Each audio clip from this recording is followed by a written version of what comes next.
And welcome back to the Ludini Rock and Roll Circus Musicians Mastermind.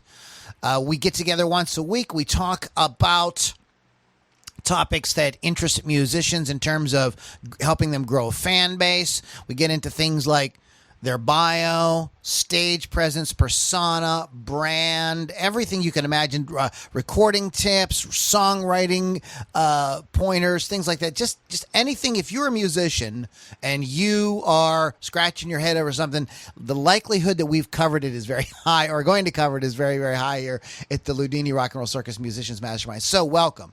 On this week's podcast, we're going to pick up where we sort of left off, talking about scams that musicians can find themselves getting caught up in, with more of a focus on marketing mistakes and traps that many musicians fall into, including what to pay for and when, and what services to buy, and which ones you need to either completely avoid or not pay for at all. So I'm calling today's episode, Watch Out for That Marketing Poo. Don't step in it. Because a lot of us do. So we have Joe Freeman from Orange Tree Marketing hanging out with us today, and Kerry J.K. will be joining us in a little bit here. He had something he had to take care of before he could get on the call, and I just, being the impatient kind of person I am, did not want to wait. By the way, my name is Lou Lombardi, a.k.a. Ludini, and if you'd like more information, please go to loulombardirocks.com. If you're following along on YouTube or one of our other hosting areas, you'll probably see the show notes, and there is a link to actually check out our mastermind group. So please do that. I think you find it really cool. So we have Joe Freeman. Joe, what's up, buddy? What are you doing? You all right? Yep, I'm good. I'm ready to talk. Okay. So let's get into it then. You at where do you want to start? Do you want to start with what to pay for, or when people maybe start paying too quickly, or what's on your mind about this? Let's talk about when to start paying for stuff, because people do pay too quickly. You have to have a product before you can start marketing it. In most cases, especially when it comes to music. So let's start with that. So I guess the question would become, Lou, how many songs do you have to have? And stuff like that. What do you think? I think that you have to have some music out there. I don't know. Maybe for you, it's an entire album. For some people, they're going to feel like they're going to want to have maybe several albums worth of music. Some people are really going to have just a few things and are ready to go out of the gate. I think that before you pay for anything, whether because there's a lot of stuff. Joe is a professional marketer, and there is many things that you can buy that are totally legit and will totally work and will totally get you to where you want to go much, much faster. Okay. So I just want to say that off the bat. So there's totally legit stuff out there. A couple of things I think you need to settle on first. I think you kind of need to settle on your brand, your persona, things like that. I think you need to know who you are. You need to take time and really explore that, who you are. Also, you need to be thinking about where you want to go. One of the mistakes that people make with goal setting and things like this is they think too far down the road. You don't know, the world is moving so fast and changing so fast that the old expression, remember we all went on the job interview where the guy say, well, where do you see yourself in 5 years? I don't even know. I can't think 5 years. Okay. That's too big of a chunk of time. There's too many different avenues you could take, too many different things that could happen. So what I think you need to be thinking about is, like, right now on this day, today happens to be June 13th of 2020. Where would I like to go?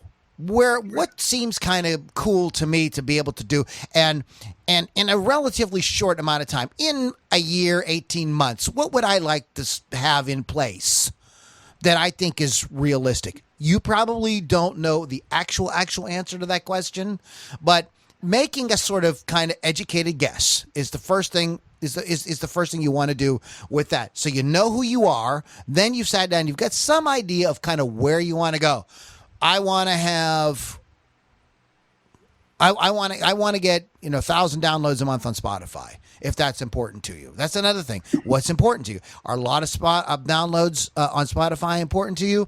Is having a mailing list with 1,000 people on it that are engaged and entertained by you and look forward to getting your emails each week or every day? What is important to you? So this is all part of that goal setting, and I like goals that are bite-sized, that you can get into.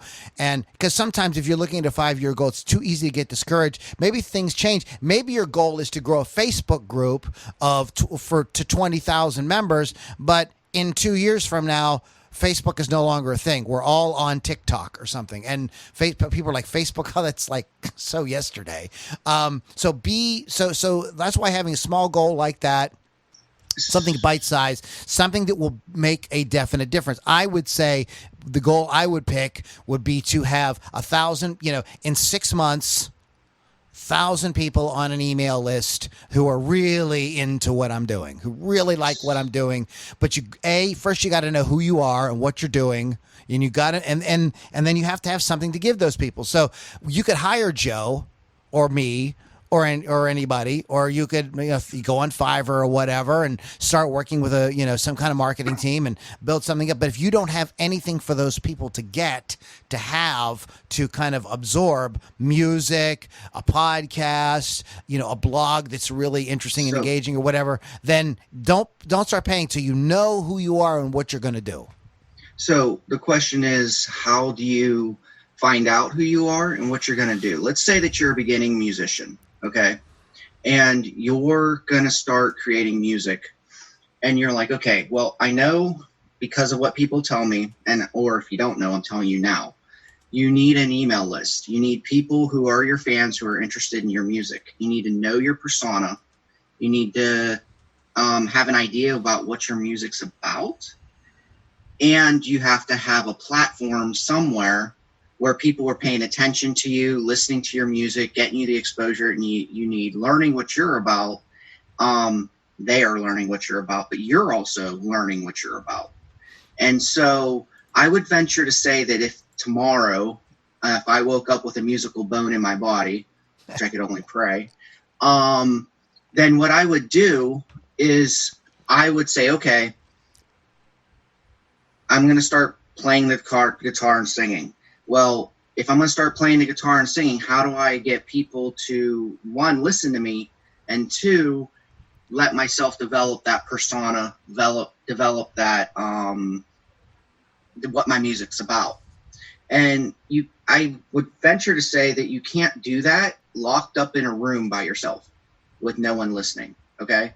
You have to do that with people listening, giving you feedback, and really developing who you are. Lou didn't become Lou Loudini overnight. There's no way. Neither did Carrie. He didn't become what he is today overnight. You're all going to take time, but you can't take that time in solitude, okay? You got to take that time with people listening.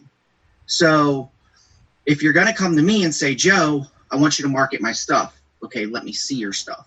What do you have? Have you been on Facebook? If that's the platform you picked? You may not have picked Facebook. You may have picked YouTube or one of the others. I would suggest Facebook. But, did you go on Facebook and start playing music and playing your songs and get feedback from someone who is listening to you? How many songs do you have? You could only have one song, but if you can show me that you only have one song and you have 3,000 people listening to that song, caring about what you're writing, then I'm going to say, okay, we can do something with this. We'll just put it on a development progress from one song to the next song to the next song until you get an album with people listening and paying attention. Okay. So my suggestion, Lou, would be, first of all, pick one platform and start producing. Even if all you're doing is making the beginning stanza, and I hope I'm saying this right, of your song, first verse or whatever, yeah, then do that. Well, and then even listen. You don't even have to do that. There are a lot of people who will take if you can take a song that's already out there and do it in a cool way, start doing that. I mean, there's a million different ways to create something that people could start latching onto. In the guitar community, there are guys that do videos where they play the backing tracks. They didn't write any of it, but people tune in because they like their soloing. That just happens to be that particular guy's niche, or people that like to hear guys soloing, and they're really interested and they're really moved by that. So, I mean, there's a lot of different ways you could, write a song, have a couple songs. I think that you need something, and I think you need some kind of identity to start with. That doesn't mean that identity isn't going to evolve over time. I think you need to pick something, create something, get it, start getting it going just naturally. Read some good materials, listen to podcasts like this to get the ideas on how to kind of reach out to people without annoying them, etc. Before you start hiring somebody like Joe. I think you can start a very rudimentary, but you can't stay rudimentary. You've got to start to really, at the very beginning, and even if that future is murky, even if that it changes 5 times, you have to go I'm going to go here. This is what I'm going to be the guy that does X. That's what I do. And then I might start doing X for a while and start realizing, I want to add Y and Z as well. So now I become Mr. X, Y, and Z. So now I'm finding a little more unique kind of thing. And some people will come along, some people won't, some people will join, some people will go away. And you start to kind of build it slow. This is before, what we're trying to get at is what you do before you start paying for services. Because Carrie just joined us. What we started talking about, Carrie, was paying too soon for stuff. Throwing all kind of money out there. You wouldn't hire a producer, right, Carrie, if you didn't have at least a demo, right? Or some kind of something. What was said last week was the number one way to get scammed in anything is to be always looking for shortcuts. Because the people who will sell you shortcuts, I mean, hell, this is a religious thing. I mean, this is like what the church did. There's someone who'll give you shortcuts, and that ain't God. That's what this thing is. If you go into anything without doing that prep there as well, you might get something short term. You might get a sudden rush of numbers, but it'll bite you in the ass in the long run because all that prep that would have got there hasn't been done. I mean, Joe, what you just said there about starting with that identity and seeing where it was, and you said that process there, bang on the money. Having gone through that process as well, it's like, if you're not prepared to go on a journey with this, then you really are going to struggle, because it is a journey and you're going to have to be prepared to adapt. What Lou just said, I mean, what I just thought immediately is, gee, Lou, that sounds exactly like something I've said over and over. And it's a 2-syllable word beginning with H. Do you remember what it is? What did you say? It's a 2-syllable word beginning with H. Beginning with H. I'll let you home say base. It. What was home that? base. Home base. We're building a home base. Always building a home base, and that home base comes not just from who you are, or what sort of music is you want to play, but your place in popular culture. And your place in popular culture might change from project to project. I've got a side project at the moment, which I'm not going to name, but because I'm still kind of doing it anonymously. But that is in a slightly different area of popular culture to my main one, to my main stuff. And I've actually noticed better results when I keep my face away from it. So I'm keeping my face away from it for as long as possible. I'm not sure what that says. Probably a bit about, but this is the thing. This is my side. It's one of these projects where, when we talked about as well about how real to get, and sometimes ultra real isn't the right way. Sometimes it is about. Well, we can get into that I agree with you, and that's another way of doing it. So, I just wanted to start out before we start talking about anything that you might pay for. I think one of the biggest mistakes that guys make is they fall prey to, they see all the shiny objects, because once you start getting into music and you start, you liking some posts, Facebook is really notorious for this. So somebody posts something that resonates with you on Facebook about, building a fan base or something, and you like that. Before you know it, your whole feed is filled up with ads from people like, the people we've talked about on the podcast before, selling you, all kind of marketing services and blah, blah, blah, classes. And if you only do this, and you got, and so like I said, it's like, whoa, slow your roll, chill out, and figure out, make sure you know who you are before you start putting the cart before the horse, because the fastest way to get, even if you hire somebody totally legitimate, but if you don't know who you are and what you're doing and where you want to go, you're just going to piss around and you're going to waste money. And really somebody totally legitimate like Joe would probably tell you you're not ready. They would be a good businessman and say, John, you're not ready for this yet. Go back and do these 5 things and come back and see me in 6 months or whatever, and then we'll have a conversation about it. So that, so somebody you're going to hire should be honest with you to tell you that, because I fell victim to it too. There's all kind of things you see, you get the shiny object in front of you, and like you could see you're going to get all these fans and you're going to be a big rock star and everything, right? Carrie's laughing. But you have to kind of chill out on that a little bit. Stop, take a step back, and make sure that you got something. Do you have a band? Do you have music? Do you have some?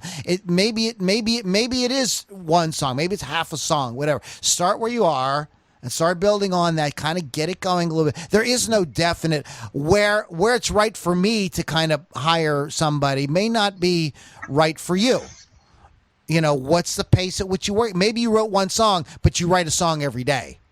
Okay, so that means by the end of the week you're going to have 7 songs.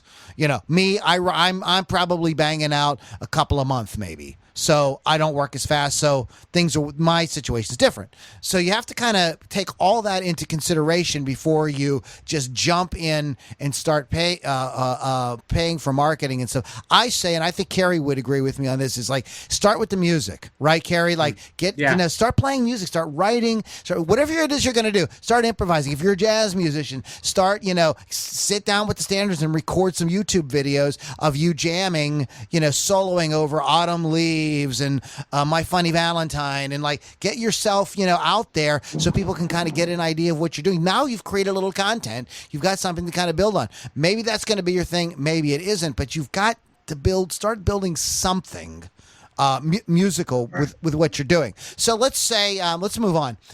So say you have something, you've got, 4 or 5 songs together, you've got them recorded really well. You had Carrie help you produce them or somebody like that. Carrie, by the way, does a very good job at that if you're looking for some production. I don't know if you're going for that, but I just a plug whether you like it or not, Carrie. Appreciate it. Okay. So you got that going.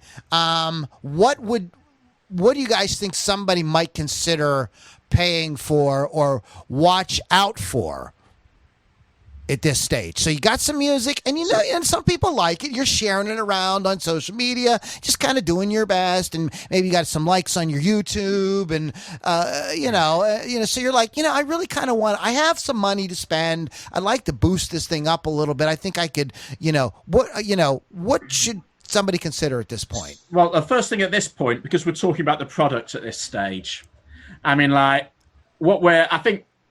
we've said before about what we're not doing here is like selling before we've got the product. We've got to have the product there so that you're able to take it forward. So the first thing you're going to spend money on is anything that you don't have at this particular point.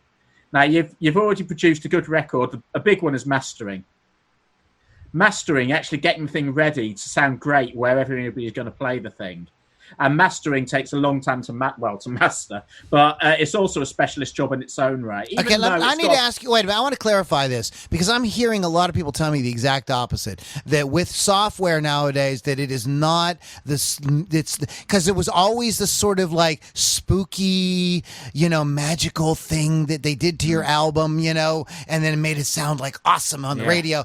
And I'm hearing from a lot of people, and I'm not talking about people that are trying to sell me anything, just like regular musicians are saying it's absolutely not necessary. There's software you just plug it into, you make a couple of little tweaks, and it will do it. That's what I'm hearing. Well, what I'd say to those people is, what's that software doing? I don't know. If they can't answer that question, there's a problem. It just makes it sound good, Carrie. That's all. What we said last week about Management 101 is always know what the people working for you actually do for a living. Okay. And that includes the software. You don't have to be able to do it yourself, but you do have to know what they're doing. And in the case of mastering, because it is such a precise thing, and I have experimented with those automated softwares, and I am not a mastering expert, but I can do a better job than that software. And I say that trying to keep my head to the right size. But the other is one of the reasons is what that software will do is, with all the will in the world and all the algorithms, it's a one size fits all solution. And in anything artistic, one size does not fit all. Okay. You have to know why you have to know about what it is you're aiming for, what feeling you want people to get from your music. You want to know why you'd need to lift bass at this point, or why you'd need to have more treble at this point. You'd need to know why these particular features. Okay, I don't want to get into a discussion. This wasn't to get into a discussion about mastering. But anyway, it is a service that you're saying, I got my music together, something we're going to pay for.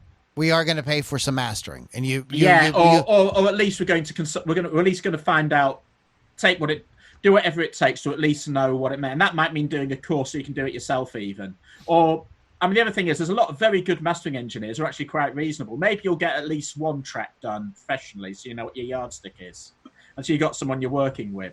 And then at least you're somewhere along the way. But you at least need to understand that is a part of the process that's separate to your mixing. And you can cheap out on it, or you can in money or in effort. But it is one of the things that will come back to haunt you without you ever knowing why. Okay, so when you're trying to get on radio, and there's so much competition out there, or this, that, and this, and your track just doesn't sound that good compared to the next track they play, that other track's going to get the nudge. I understand that.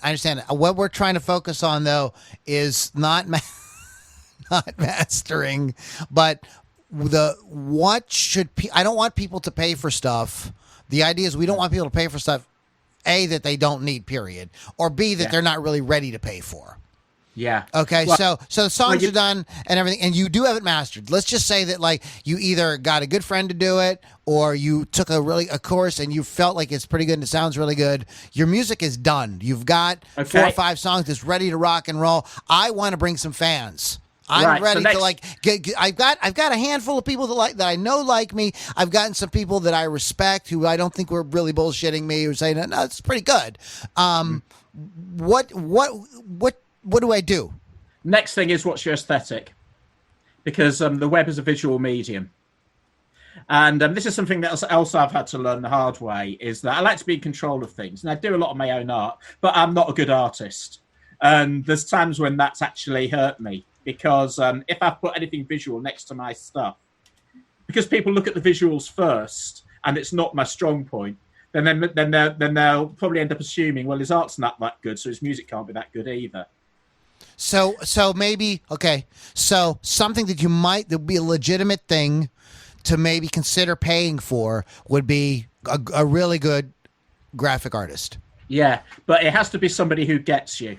They have to get you. And so this is another thing that we're going to say about all this time. It's a mistake to just think about investment in terms of money. Even if you're spending money, you're also spending a hell of a lot of time. And what we said last week as well is paying somebody to promote you or pay somebody to do that doesn't absolve you of all the work you're going to have to do. What? To get this thing off the ground. I don't want to do any work. I just want to sit around and be cool. Yeah. And get famous. That's what Guns N' Roses did. They just hung out and banged hot chicks and did a lot of drugs, and they were famous. Come on, man. You're crushing my dreams, Carrie. So that's something we said last week as well. You can't just be a checkbook superstar. You've got to actually be prepared. You got to sit down and work with these people. I just give you guys an experience that I had with a couple of different graphic artists, and what Carrie is saying is very, very true, very important. I've had guys that did stuff I paid them and they disappeared. Mm-hmm. That happens, these were people that I was these were referrals. This should have been somebody who was right on, took my money, never heard from ever again. I have had, through very careful vetting, not bad luck on Fiverr. The guy that did the Acid Queens artwork for me, I think, did a really good job, and he and I had to kind of go back and forth, and it wasn't $5. Okay, but I felt like I got a decent product, and it was he was trying to understand what I wanted, and and I had talked to some other friends as well about what the song made them think of. And so Carrie was somebody who really gave me a lot of insight on that. And so, I was able to kind of go to the artist and, we did some stupid hand draw. I think I did. And the same with the Balls, a deep rock and roll shirt that I have. So working, getting a friend and sitting down and kind of like brainstorming ideas is going to give you a lot better result when you sit down with an artist, and also make sure that artist has worked in your niche or has artwork that looks like the kind of artwork you want to see with your music. I just hired somebody on Fiverr, and I did not read the fine print and found out this person's 5 weeks backed up. And I really wanted to get this song out this month. But I love her artwork. It is absolutely gorgeous. And if she can do something like this with this next song I want to release, I think it'd be well worth the wait. So I'm actually thinking about hiring somebody else to do another song in the meantime, so I don't have to wait to put out some music. But that's another thing. Usually if somebody's got a waiting list, they're probably hot. They're probably somebody who's like, at least they do good work. Whether they can do your niche or not is another thing. So you've got to really ask for samples, ask a lot of questions. Like I sent her the music, I sent her the lyrics, I gave her some ideas about kind of what I was looking for. She's got back to me. She's like, well, can you take a piece of paper, just like you and I did? Can you take a piece of paper and just kind of give me like a rough idea of kind of like what you think, it might look like?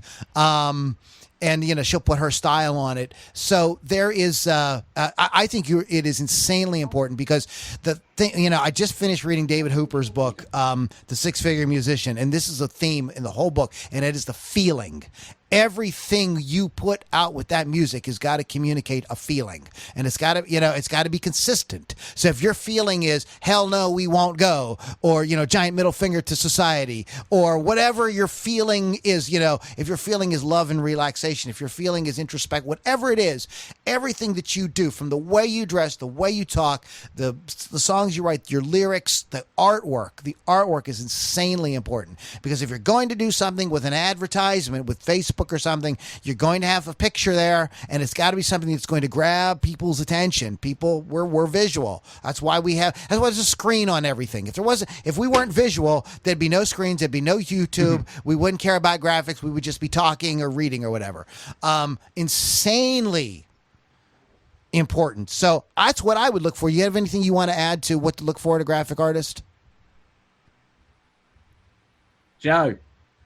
So I started my career as a graphic artist. That's what I went to school for officially. And as a graphic artist, if I go and see Lou's album or listen to it, I'm going to develop my own feeling and my own personality from it, and I'm going to start to try to draw things out. And it's going to take way longer. So like Lou said, if you have figured out your persona, you've been playing around with having your own social profile, maybe a page and a group where you're testing things out with people, the graphic artist can then go in there and say, okay, well, I see in the past he's used image that look like this. They're very loud. They're very bright. They have kind of this style to it. Now, does this song have the same feeling as those other songs? And if it does, then it makes it easier for graphic artists to pull something out of that and start looking at what to do. So the biggest thing with a graphic artist is, one, look at their testimonials, who they've worked with in the past, make sure that they're going to be there to communicate with you. You know what I mean? And go back and forth. How many revisions are they going to give you? Some of them, they only do 1 or 2 revisions. Some of them won't talk to you directly. You're going through a network, and you may only go through email. You've got to figure out what works best for you, for your pocketbook, while working with this graphic artist, because good ones aren't cheap. In most cases. Yeah, good ones are not cheap. The other thing is, if you are trying to do this on the cheap, an art student, somebody who you like, again, whose artwork you like, who you feel vibes with your aesthetic. We've got the graphics down. We know what we want to look like. So I want to make a point here. Okay, because I'm just trying to move things forward. But yeah. So let's say that you started a Facebook page, you started a group. As you're playing other people's songs, as you're creating your own songs, so forth and so on, you've started building up some people who are paying attention. Okay, and you're like, okay, this is my first really good song or my first really good album that I'm going to start promoting in a big way. I'm actually thinking about spending a little bit of money. I have a little bit of money in my pocket, and I really think it's time. My question is, you're going to be hit with people who are trying to sell you consulting and people who are trying to sell you courses over and over and over and over again on Facebook and your email and in other places. So I would venture to say that at some point you're going to have to make a decision. Okay, so you've got a good song, you kind of know what your look is, kind of know what your persona is, or you maybe have not one song but an album. So you're kind of developing who you are, and you're ready to like not just use free traffic on social media, people you know, people they know, to come into your atmosphere, but you're like thinking about paying. So at that point, where do I start paying first? Right. Well, I'm going to answer that question in a minute, but first I'm going to identify a trap that will show up at this point as well. And this will come the first time you upload a song to SoundCloud. Like flies around a turd, you will get lots and lots of private messages and likes and plays from accounts that will have a name like Traffic Drive Server or Real Music Fans or anything like that. I'm just picking words out of the air because they will too. They just keep auto-generating them because they keep getting kicked off. And these are autoplay services. Now, autoplay services will generally repost you a couple of times to try and get you hungry for what they do, and they'll probably boost your plays a little bit to about 100 straight away, just to show what they can do. And I really wish they'd stop, because I'd rather they didn't bother me at all. And I really don't value those 100 plays that they've given me, because they are not real people. They are not people who are going to buy my records, and they are buggering up my ratios. But that's what they're trying to do, is they're trying to get you number hungry. And the idea is then that you will pay them money to use whatever, and I won't go into the ways they do it because there's lots of different ways and all of them are shady. What they will then do is flood your account with plays and clicks and hits and paid traffic that's meant to look like real traffic, but won't actually fool anybody in the industry. So it's not going to influence that way. I say Lou, I think, has some views on this as well, which he'll tell us in a minute. But this is something that a lot of people will try and get you to pay for straight away. And this is a great example of people selling a shortcut that we said earlier. None of those people that are playing, or they're not even people. It's done with software. So you're not going to get anybody who's going to like sign up for your list, or become a fan, or buy your T-shirt, or join your VIP program, or anything like that. So it is a complete waste. Don't do it. And I'll tell you the other reason why that big number is going to hurt you rather than help you. Apart from the fact that everybody is going to be suspicious of it, because everybody's onto this. The one time that this worked, and the reason why it centers around SoundCloud, is because back when SoundCloud's front page meant something, they let them in. They let the automated bots take it over, and they didn't get on top of it. And it ended up to the point where SoundCloud's front page ended up meaning nothing, because everybody got wise to this. So apart from the fact that everybody knows this game by now, what also happens then, say you get your track boosted to 10,000 plays. At that point then, when somebody like myself, or certainly independent music fans, look at you then, they will be looking at you in a different group than in the new independent music find that you want to be in. Because that is actually a really powerful place to be. Because at that point, the real enthusiasts who are going to be your super fans, what they are always looking for is the next great band that no one else knows yet, because that means that band will be them. Good point. And if you give away that status too early, you will never get it back. That is a fantastic point. The other thing that I was thinking of is about the industry is people have, yeah, you're right. People have completely wised. There was a time 10 years ago where, you know, that might catch somebody's eye. But here's what has happened, because people know now, you know, if they've never heard of you, this is your first song, and on day 5 of being on whatever platform, you're at 100,000, people are going to be, it's automatic. People are like, wait a minute. How come I never heard of this guy? And the people are automatically going to know that it's BS. So not only you're not fooling anybody, it just becomes very obvious what you did. Don't do it. Just resist down that. The road. Yeah. And what you brought out, Carrie, about this idea, and this is where I think the industry is going, and I think this is where it's the strongest, is at that level where this is my band. And if you know about this band too, get the hell out. No, really.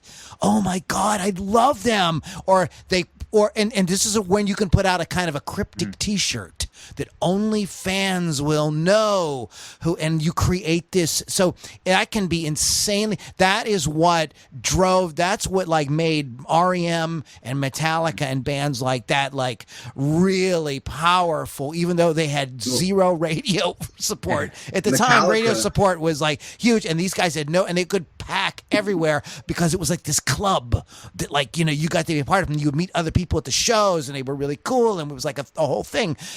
The equivalent to that today is what Carrie just described, is this sort of like ultra indie thing, this secret thing, because there's so much on the internet that's just like spewed at you. You know what I mean? Like with tons and tons of advertising, blah, blah, blah. So finding those little guys that, you know, are, you know, really niche, that you really, really love, and you get a chance to kind of like interact with, that is people freaking love. It's very, very powerful. I'm glad you brought that up. We are not in the same business as Justin Bieber and Taylor Swift. We're not. And it's a mistake to think that we are. And that's one of the biggest mistakes musicians make, is they try to market their indie musicians trying to market their music as if they are, you know, Miley Cyrus or whatever. They're good, awesome point. Joe, I think you're trying to say something. Yeah, so that's why I was saying, like, Metallica, that they were known for being an underground band, and you had status if you were wearing their shirt, knew who they were, and only certain, you hung out in that group.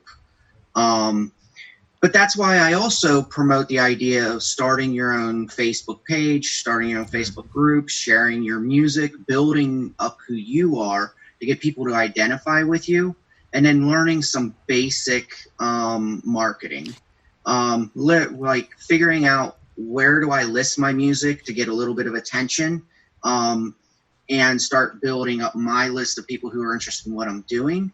And then, like, if I'm now already doing a little bit of Facebook free stuff, and I'm listing on different music platforms, you know, like Spotify and all those, and I'm figuring out which ones are working for me, then I get into the question of, okay, let's put out my first album and get someone to pay, but I don't know how to do that.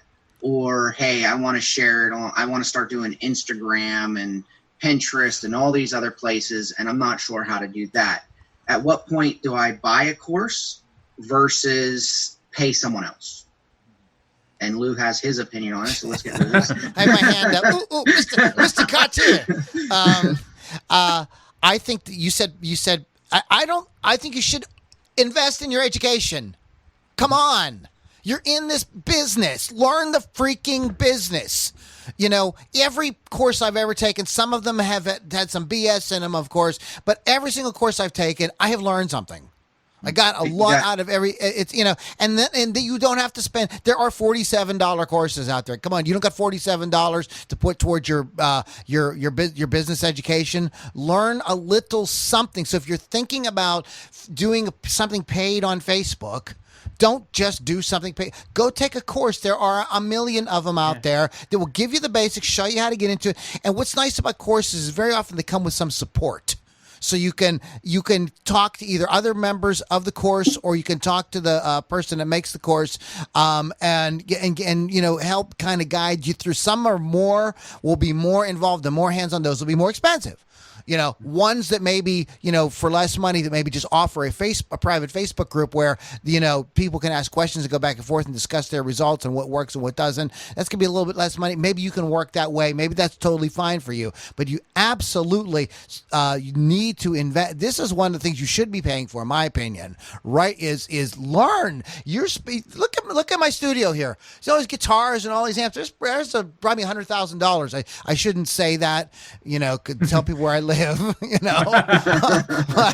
but I mean, I spend all this money. I'm willing to spend all this money on these toys, right? Why wouldn't I want to learn how to get the music out there, get some education on it? And there's a lot of free stuff like this podcast, and there's a lot of great YouTube channels and stuff now where you can learn a lot. But I think that, you know, invest in a little bit, and it doesn't have to be expensive. Yes, we do know a person right now, a couple of people I could think of right now, they're offering like $3,700 courses. Okay, I don't think you need to do that. I don't think you need to do that, but there are you can for there's a lot of courses you can buy for $37 that you learn nothing. Absolutely. I think before you buy a service, before you hire somebody like Joe to do something for you, get a little education so you and Joe can sit down and have an intelligent conversation, and maybe he'll point out some stuff about what you know that maybe you need a little more depth on, and he can take you there. And know what you don't know. Yeah. So that is one of the big things of education. Jump in. Start learning. It doesn't just tell you, give you skills. It also shows you the things you don't know yet, and it will lead you to or more the things questions that you know that are going to be above you. Yeah. With selecting a course, I'd like to say that, you know, a lot of us will get caught up in consuming like 20 different people's information because we're getting the Facebook ads given to us. We'll start buying one course after another because this course says it has that, but that course never said it had that. And it's a big circle, especially if you're in any kind of marketing. A lot of people, I know tons of people who have spent hundreds of thousands of dollars on courses, and they just keep buying. They keep buying and buying. So what I want to say is, first off, when selecting a coach who is going to sell a course or a consultant who's going to sell a course, in order to sell that course, they have to give out free content. They're doing it all the time. If they're not, then I would be leery of the course. So, you know, follow a few of them, listen to what they're talking about here and there. Just get to know who they are a little bit and get to know what's going on. And then when you buy a course, make sure you take that course and use it to its fullest ability. Don't go buying another course when you didn't use the first course. Like, go through the course, learn those tidbits. I'm not saying you're going to get one course and that course is going to be everything for you for the rest of your life. Life with your music is a learning process. Your music gets better over time. Marketing also gets better over time. But at some point, you're going to be like, okay, I know the foundation. I found someone who's honorable, who I can work with, who's a consultant.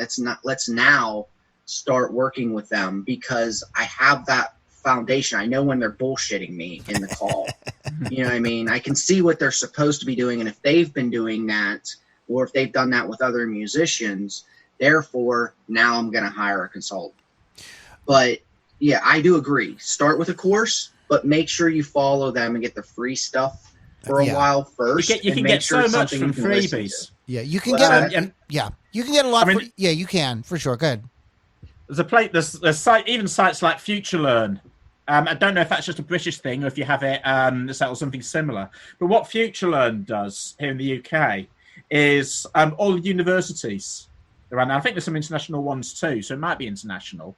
They basically put short courses up, which are free. Well, the original business model was these courses were free at the point of doing them. And then at the end of it, if you wanted the certificate to show that you'd done it, to put in your resume or whatever, then that's what you'd pay for. And then at the point now where there's something you might do that you start off free, but you only get it to do it for a limited time. And if you want to do it longer, then you'll pay for having the time extended. And that's a really great model. And I've done some great stuff on Futurelearn that I would never have done anywhere else. Curiosity Stream is another one, but yeah, go ahead. So anyone who's a coach or a consultant at this point in time, they're either giving out little ebooks, they're giving out little check sheets, you know, they're doing little workshops, the little things that are free and then to get you into the course. And a lot of times, if you do that 5-day or 10-day workshop or challenge, you'll get enough to start using that with what you've already been doing. So I'm saying have a Facebook page or Facebook group, start like testing your music as you're building your product. So when you do their 5-day challenge and you add that to what you've already been doing, you should see a little bit of results. And then you'd be like, well, I don't know everything, and I could probably ramp up these results, or I'm missing a key component, because they're going to leave out a key component. I'm telling you that now. That will really boost this process of what I'm doing. So then you say, okay, this has worked for me. I'm going to get into their bigger course. But once you do, go through the entire course, use it to its fullest capability, and then decide, okay, I either want another course, or this is taking away too much from my music. I have a daytime job that's already making me X amount of money, so I have the resources in the bank. Now I'm going to go find the guy who knows this, and I'm going to get him to do it on a test run. And then you really look at your contract, talk to him about expectations, how long it's going to take, where his knowledge really is, see if he's being transparent or not. Because sometimes they're going to sell you the moon, the stars, and the clouds. I literally looked at Lou and said, and I'm going to be transparent with you guys. I looked at Lou and said, I don't know the music industry fully. I know marketing. And therefore, this is going to take a little bit of time. But that transparency and that truth is what you need from your consultant. I think that here's what I think about paying for services in general. And I think that you kind of really hit it there, Joe. I don't think you should pay for any services unless the first thing you do is learn your own as much as you can. The next process would be to maybe there's some courses you pay for because you want to get a little deeper information. I think working with some kind of consultant, some kind of mastermind, something like that, is the next step beyond that. And then anything that you buy, in my opinion, beyond that should only be under the consideration or under the guidance of whatever coach you're working with. So if you're working with a coach and you guys are doing stuff, you're moving to a coach or consultant, or maybe they're doing like Joe has an awesome model that I don't know anybody else doing right now where he does the consulting and has done for you services as well. Whatever done for you services you're going to purchase should be under the consultation of your coach, mentor, whatever. So he can say, because Joe said to me this, he's like, Lou, I really think we got to get ClickFunnels. I don't know. But I know that Joe's great track record. He's been straight up with me, and he's a very results-driven kind of guy. So if he says I need ClickFunnels, I'm going to probably seriously consider it. And I said, yeah, we got to get ClickFunnels. So that is how you buy stuff. Watch guys just buying stuff from people you don't like interact with, or you're never going to interact with again. I think that is a surefire. I mean, that's a real crapshoot. You could could get good stuff, and you can just as easy to get bad stuff. I mean, one of the things I'd say there is don't buy secrets, because secrets worth knowing aren't secrets. That's funny that you said that right after people. Yeah, when people sell secrets, what they're selling you is one particular technique that does work in the industry. And if it works in the industry, then everybody's doing it and everyone knows it. What you are looking for somebody who will just tell you, yeah, this is a good way of doing it and this is how you learn it. And if somebody's trying to sell you it as a magic bullet, it's because that's all they know and they're trying to cash in on people who don't know it yet. It's the difference between tactics and strategy. Strategies like we're taking everything. We're taking your look, we're taking your sound, we're taking the feeling, we're putting everything together and creating a strategy to attract an audience to you. There will be a few tricks, a few things along the way that we're going to employ as needed, when needed, but the main thing is the strategy. The tactics tactics will be different parts of the strategy, and you will swap tactics in and out as you go. Sometimes a tactic works. For a good example is, here's a tactic that I think is gone away. I think is terrible, and that is bands using their Facebook page as their website.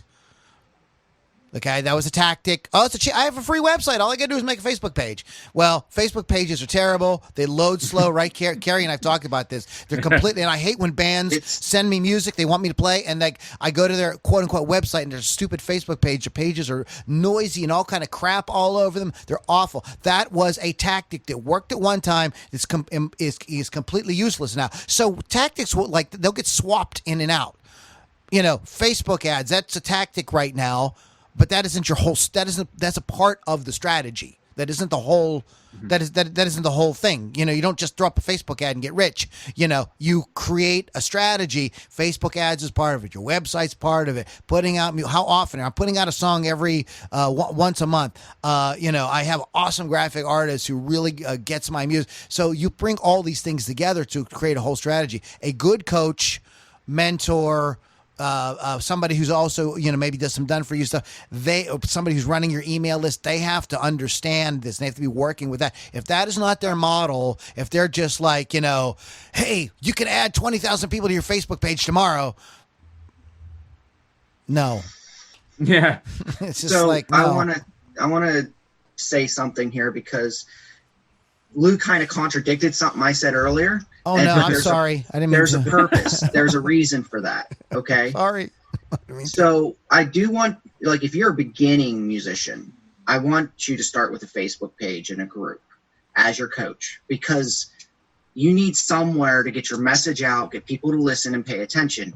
And you don't know who to pay yet, and you're not ready to pay for someone to develop your website. And we've talked about this in a mastermind months back. Okay. So at some point you're going to build up that audience, and you're going to know all those things we talked about, persona, blah, blah, blah, blah, blah. And then you're going to start driving traffic. You don't drive traffic to a Facebook page. Okay. In most cases, there is a tactic. There's a time for that, but you need to know when. Most of the time you're going to be looking for either a funnel or a website, which are really the same thing. We can talk about that in another, or actually I think we did talk about that previously. And then you're going to get them on a list. So there's a time for your Facebook page and having your test environment and having a page. Now back to what Carrie said about secrets. You really got to vet people who say that it's one click, there's a secret, the one thing you got to do to get this. You got to look at them. It is a marketing statement, but that statement gets people's attention, and that's why we do it.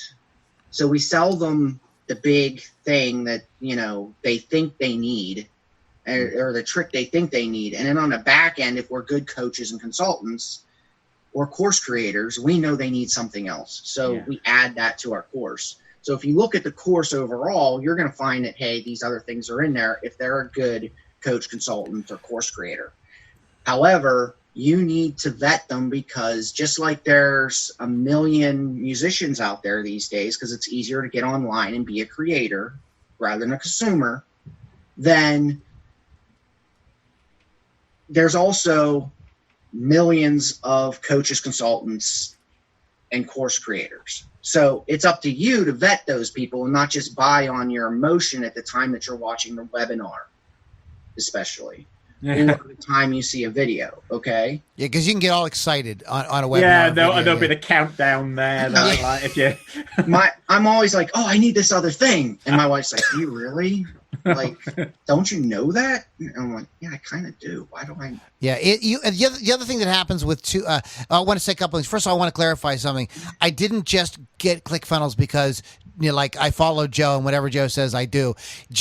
Joe showed me what it does and why it would work for where I wanted for my goals. He's like, we talked, spent a lot of time talking about goals, and he showed me I think this is the way. It wasn't like, he gave me some kind of hard sell and like, whatever Joe says I do. It was, it was logical. It made sense. Yeah. And the other thing that can happen with too many coaches, too many courses and stuff like that is you get analysis paralysis. Should I do this? Should I do that? Yeah. It's like when you sit down, like I ran into this with fitness.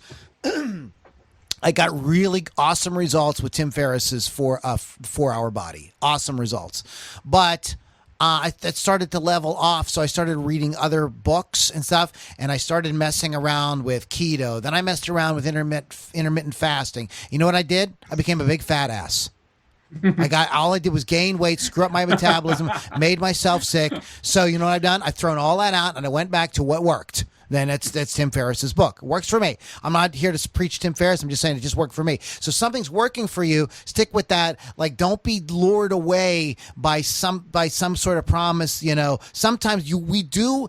This like fitness. You do have plateaus and peaks and valleys, and times when things are really rocking, and times when things aren't. And deal with the people you're dealing with, and they will guide you through it. That doesn't mean you have to stick with the same coach for the rest of your life, but just getting too many people telling you this and telling you that, it can really mess up your mind. You don't remember who told you what, and maybe the two contradictory things in your mind may have legitimate reasons, because that Coach A was putting it part of this package, which it would work, and Coach B was putting his thing in a different kind of setting where that would work, but you've mixed them up now, and there you might be canceling out stuff that you're trying to do. Wow. So I run into that too. So just find somebody who you know, like, and trust, who can kind of like handhold you through it, and if they're worth anything, they will be able to. You can bring things like this. Hey, Joe, I saw this program. What do you think of it? And Joe might say, hey, Lou, that looks really interesting. Let me investigate that. He's done it many times, and there's times he's go, oh, Lou, you don't want to do that, and here's the 5 reasons. I had a client that did that, and it was a total disaster. So that's why having good folks around you who can kind of like. But again, too many hands can spoil the soup, so be careful.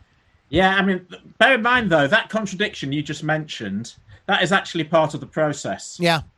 And one of the things that I'll refer to back now is the Oblique Strategies deck.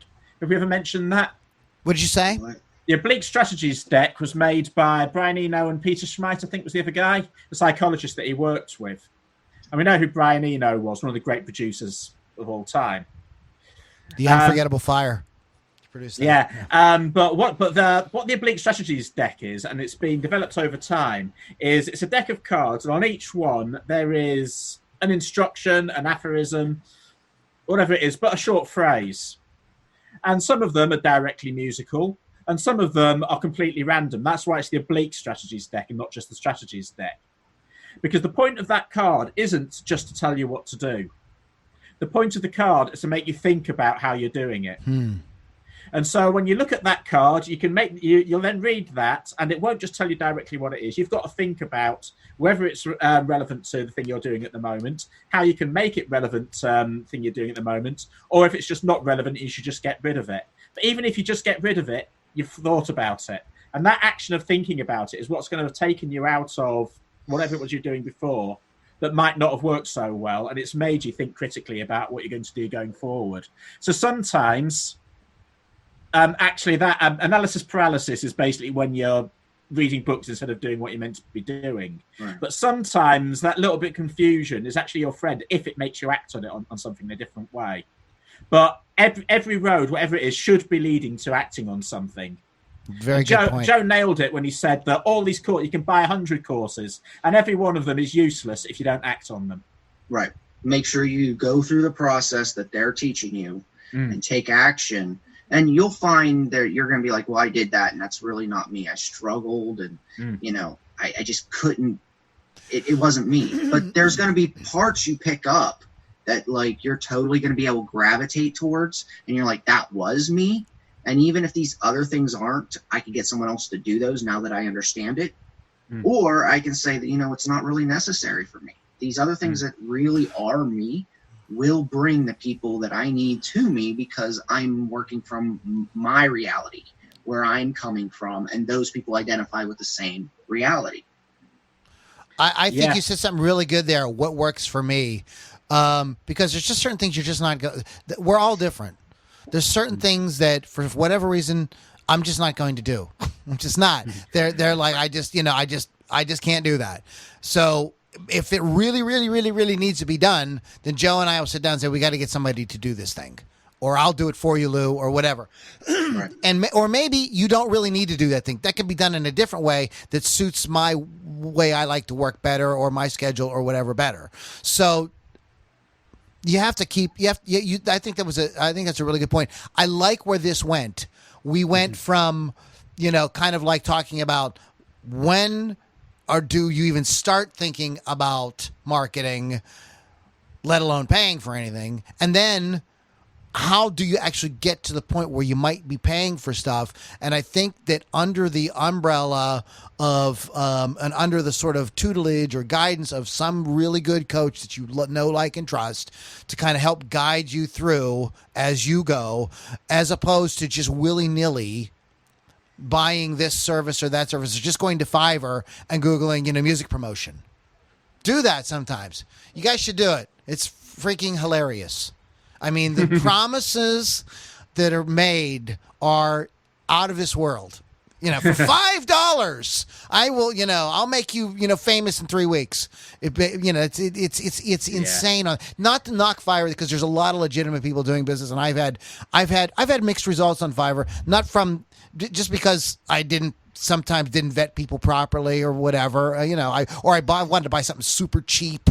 You know what I mean? You get what you pay for, kind of thing. Yeah. But there's no shortcuts. Work with somebody. Join our group. I put the link up. Join the group, and pop in and ask a question. Say, I'm looking at this coach, or I'm looking at this program, or I'm thinking about doing this. Ask. And we've taken all the courses. I can tell you a lot about what's BS out there. Say where I'm coming from with the whole secrets thing, by the way, is because I used to be a magician. And you have never seen snake oil until you've hung around magicians for any length of time. Because there's always somebody selling some new trick that they've got. And one of the things that, pretty much immediately, one of the things I learned to avoid was anything that had the word reputation builder on the advert. It was such a cliche. Every hokey magic trick that somebody's trying to sell you is always a reputation builder. And especially the films that you'd buy, the videos they do to show all these. And there were a few that were really good, and I treasured those people. I generally preferred learning from books. But when I did get videos, often they'd be like, this is a video you've paid for, and they've spent 20 minutes getting to the point. And it's just so that when they finally get to the trick, which is being nothing, then you probably won't. You don't want to feel like you've wasted your money. Jim Steinmeier, talking about magic. Jim Steinmeier is one of the greats of illusion design. He designed illusions for David Copperfield, Doug Hennig. Basically, everybody who's anybody in magic has employed Doug Hennig and has employed Jim Steinmeier at some point. He's also a real Fortean. He does a lot of scholarly essays on analyzing things. But one of the things he said in one of his books was magicians guard an empty safe. And one of the reasons why magicians keep secrets secret, if indeed they do, and I'm not talking about people like Penn and Teller who make a thing of the thing. The reason why they keep keep the secrets secret isn't because the secrets are any good. It's because the secrets are nothing. The secret is the guy behind the curtain. What makes it is what you do with it and the show you put around it. So if your show can be derailed by somebody shouting that there's a trapdoor in the table, then it's because your show isn't good enough. If your show's good enough, it doesn't matter if people see the trapdoor in the table, because that's not the point. Pay no attention to the man behind the curtain. Yeah. That's the secret. That's the great and powerful Oz. Yeah, that's a. I can't. I'm going to end on that, because that is, yeah. Because exactly, I don't know what else. That's fantastic. So get somebody in your get guys in your life. Just start by joining our mastermind group. The link is in the description. It's just to get totally free, or I'm not charging anything for it right now. Jump in and you ask questions. Throw something. I'm thinking about doing this. What do you guys think? I'm thinking about hiring or buying this course or whatever. I mean, like I said, I've taken tons of them. So don't get yourself snookered. Somebody telling you that they've got some kind of snake oil that's going to make you famous, or give you a million plays on YouTube or whatever. It doesn't really amount to anything. The only thing you might say about that. And there was a time when this was kind of a thing, and it is definitely not a thing anymore, because there was an argument made that, well, if you run a Facebook ad, the first thing people do is they look at your Facebook page, and if you don't have a lot of followers on your Facebook page, then it could hurt your results with your Facebook ad. That was because it's this idea that like nothing attracts a crowd like a crowd. You know, Carrie, maybe you've had this experience where you go into a bar and it's packed, and so people just assume that the band is awesome. They might be crap, well, but the place. I've always used the busking example of circle shows. Well, let me just kind of just to get to my point real quick.